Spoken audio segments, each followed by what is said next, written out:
Spaces are not invisible magic. I work at a university where I occasionally help students with their IT problems in our computer lab. Usually I get maybe a few visitors per month. We only have approximately 600 students using these computers, and most of the problems are pretty straightforward and indeed not really a user error. But this one made me seriously reconsider my life choices. Student, I can't log in on my computer. Me, are your credentials working on any of the web services from the university? Student, yes, I can access these sites. Shows me on her phone as proof. Just for context, we use the same login credentials for everything, all computers, web services, lab and exam registrations, and for the Wi-Fi access. Me, alright, could you please try to log in on one of the lab computers while I watch?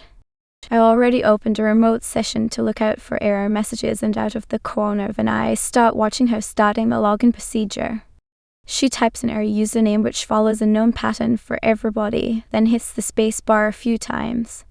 Her hands move from the keyboard into her pocket and grabs her phone. After a few seconds, she slowly starts typing a Ling, random generated cryptic password from her password manager, into the username field. Letter. The whole password ends up in the username field in plain text because that field doesn't mask input like the password field does. Then she cuts it from the username field and pastes it into the password field, and surprise, the login fails. Why? Remember those taps on the spacebar earlier? Well, some of them ended up in the username input field and some others were moved to the beginning of the password. Now, neither of the fields are correct. It took me a while to explain that white spaces actually matter in login forms, and even more time to convince the person that a cryptic, a memorable password from a phone for daily logins at a public lab computer may not be the best idea. How asking one simple question could have saved me days of work, by user Salvador M. About 20 years ago, I worked in a meat processing plant. Back then I did an unpaid internship there in order to get my qualification to go to a technical university, and I was hired to help with phasing out older computers and replacing them with new ones. The process was easy. They bought a bunch of new computers. That is, my boss and I were tasked with setting them up and then replacing the previously best machines with those new ones. The machines we took away from them were cleaned up and would replace even older machines, and so on, with the end goal of replacing the machine and boning the place where the meat was separated from the bones for further processing, which still ran on DOS. Among the recipients of the newest machines was one older lady that was scared of technology and especially any changes to her work environment. She was sweet and kind and utterly helpless when it came to anything IT. She was also close to retirement and also managed to use the software she needed for her daily work, so no one was angry when she needed help because she accidentally hit the wrong keys on her keyboard and now Excel looked funny. She managed to hide the taskbar. In order to make the transition from her current computer to the new one as easy as possible for her, I recreated her current environment as closely as possible. Don't ask me how, but I was able to log in as if she might have given me her password, or maybe we had gotten an image of her machine or something. I really do not remember anymore. Her desktop was a mess. Every bit of space on the screen had the icon of a program on it. As this was 20 years ago and the screens were smaller back then, I think she had about 30 or so icons in total. So in order to fulfill my task, I looked up every program on her desktop, downloaded and installed it. If they had newer icons, I made sure to change those to the older icons she was used to. All in all, setting up her PC took me a few days with all the added work, instead of the 1 minute tool I needed for all the others. I installed the new machine at her desk after she was already gone. She only worked half days and left a sticky note to call me when she came in the next day. The next day came around and she called and I went to her desk.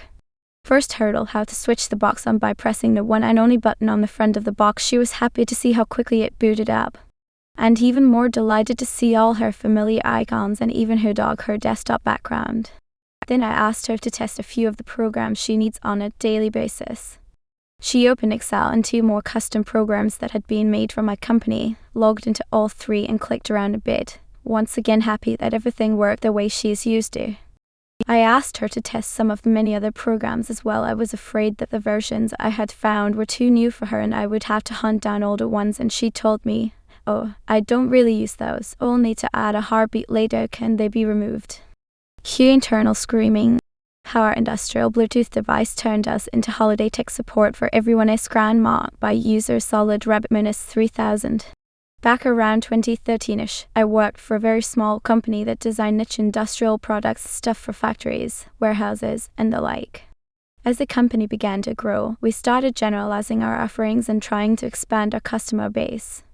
To help with that, the owner decided it was time to overhaul our website and hired a professional company to rebuild it. Up to that point, it had been designed and maintained by our embedded software engineers because hey, it's all just programming, right?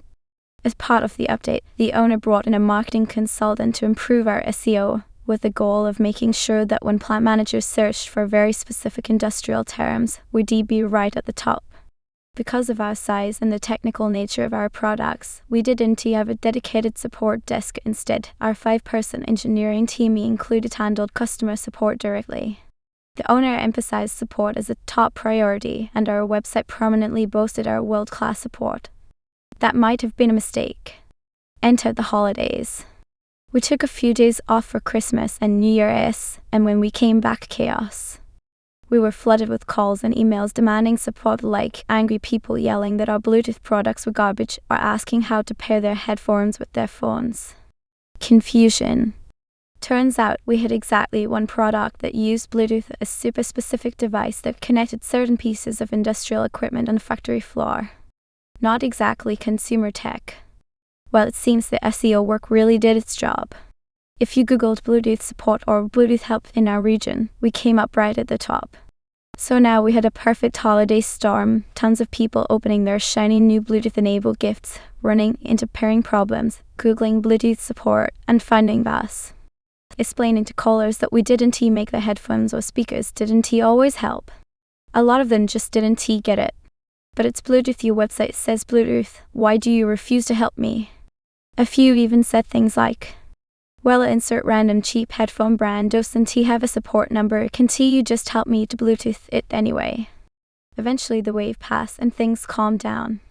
Our new product lines actually took off later. The company grew rapidly and eventually got acquired and absorbed into a well-known industrial supplier. But for a while, we still get the occasional road call from someone wanting Bluetooth help. Oh, and then there was the one woman who called constantly, sometimes daily, to scream that our app we didn't have one was downloading PDFs to her phone, and that if we didn't stop it, she'd call the police. One of my coworkers actually spent an hour on the phone with her the first time, being incredibly kind and patient.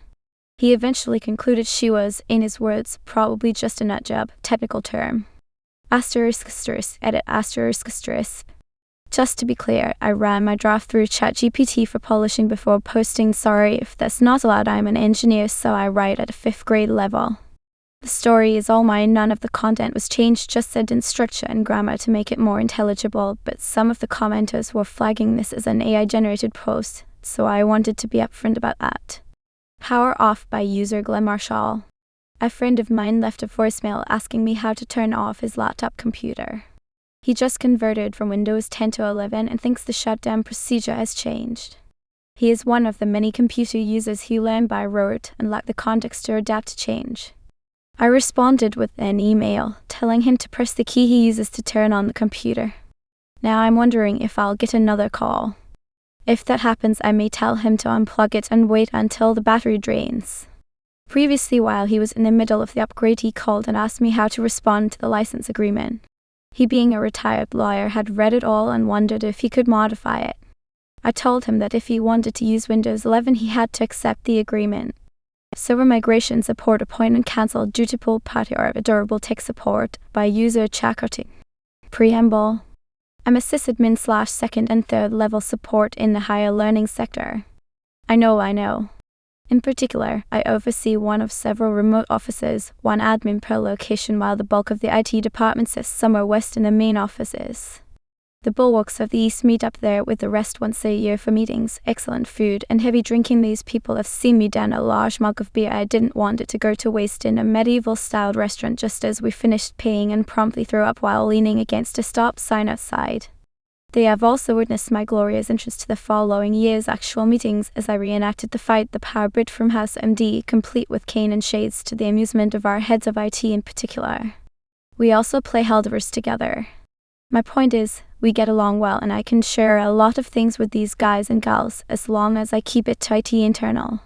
So when we started to finally migrate all Exchange profiles of previously acquired Company B into our Company S servers, there were some issues and the memes were flowing aplenty. See, when the profile on the new server has the exact same name as the one on the old server, the existing logins on the thousands of student and teacher devices kept pointing towards the now offline and serving purely as an archive Company B server.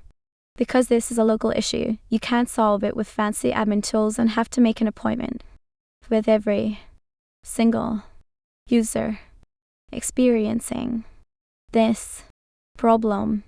Naturally, we made PDFs with guides sent out to info emails, a lot of info emails, most of which seem to have gone unread, which isn't our fault.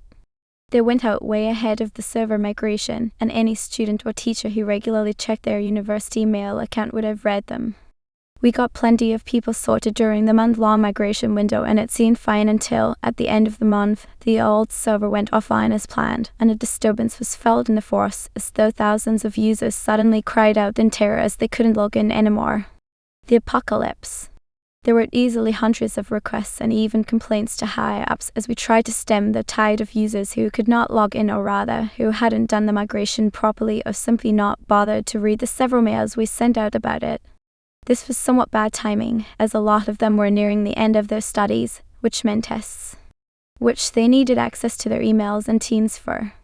It was a simple fix almost every time: delete all traces of the old login/session token pointing to the old tenant, uninstall programs, restart the device, reinstall and log into the migrated email account. As these were not our internal workers with the default company laptop who had been successfully migrated the previous month, everyone had something different. We got iPhones, iPads, various Androids, Windows devices, and the enemy, Mac OS, which fought every attempt to troubleshoot it, kicking and screaming. I hate Apple. I miss too, but Apple is worse. Great for media/design and ease of use, but as soon as you try to do anything deeper than that in the system, the smooth, polished MacBook user experience turns into a tungsten brick wrapped in Tatooinean sandpaper. Anyway, after a couple days of this, our heads of IT, our company IT is tritheistic, decided to put a stop to the email ping pong happening in the ticket system and ready the link that let users book an appointment with a support tech, assuming their Outlook calendar wasn't blocked at that time, with a command to throw this link at anyone who sent in a ticket about that even vaguely smelled like migration issue. There were so many appointments. We were the Spartan 300, stemming the tide of bodies at the Thermopylae. It was bad. Some users took only minutes, but some, especially older people and Mac users, went well over the 1 hour allotted. On some days, I had SIX appointments of 1 hour each, broken only by my 1 hour of lunch break/ticket time, which I stubbornly blocked in my calendar every workday in perpetuum. Though the amount was starting to let up and the clouds of arrows darkening the sky thinned, there were still several appointments per day, and today I had the most adorable and hilarious cancellation ever. The pool party protocol. I enter the team's call and nobody's there. No problem, happened before, will probably happen again before this matter is through, because some people don't seem to get that they get a Teams link they are supposed to click. They already use Teams daily during lectures and that no, we don't call you first. But nonetheless their number is always there, so I put the Teams meeting on hold and copy and paste the mobile number of this lady into my Teams call function. Do it. Do it. Do it. After a long time ringing, I hear a high-pitched hello and the call cuts off. Frowning, I call again, and this time it doesn't take long for the tiniest, most adorable little voice to answer the phone. Name translated for meaning and changed slightly for anonymity. Hello? Me, hello, this is Chakati from IT. Am I speaking to Mother's first name Lionheart? No, this is Leon Lionheart. Sorry about hanging up just now, I misclicked. Me, asterisk, already smiling, asterisk, no worries. Well, Leon, can you fetch your mom for me? She has an appointment with me right now at insert time. Well, no, she must have forgotten about that because right now she has a pool party. Me, asterisk, a bit dumbfounded and also suppressing a squeal because this kid is absolutely precious, asterisk, pool pa. Well, don't worry about it. Just tell her the computer guy needs to talk to you. Know what? Don't worry about it. I'll send her a message. Sorry again. Me, really, no problem. Give her my best regards. Bye. German. Leave GRE doesn't quite mean /feel the same as kind regards, but Not only was he very polite and an absolute little sunshine, his name again, slightly changed, but pretty much like this is fucking Leon Lionheart. How good is that?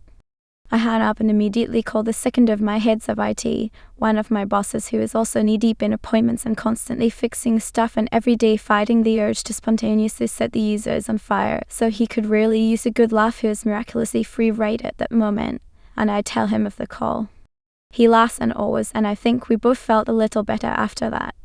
The mom is going to receive a strongly worded letter laced with laxatives about please cancelling existing appointments first if she can't make it for whatever reason, because she did book a new one without cancelling the one that was taking up a hole out in my calendar. But I'm kinda glad she did, this was fucking precious. Leon the Lionheart is gonna turn out just fine. You go, little champ.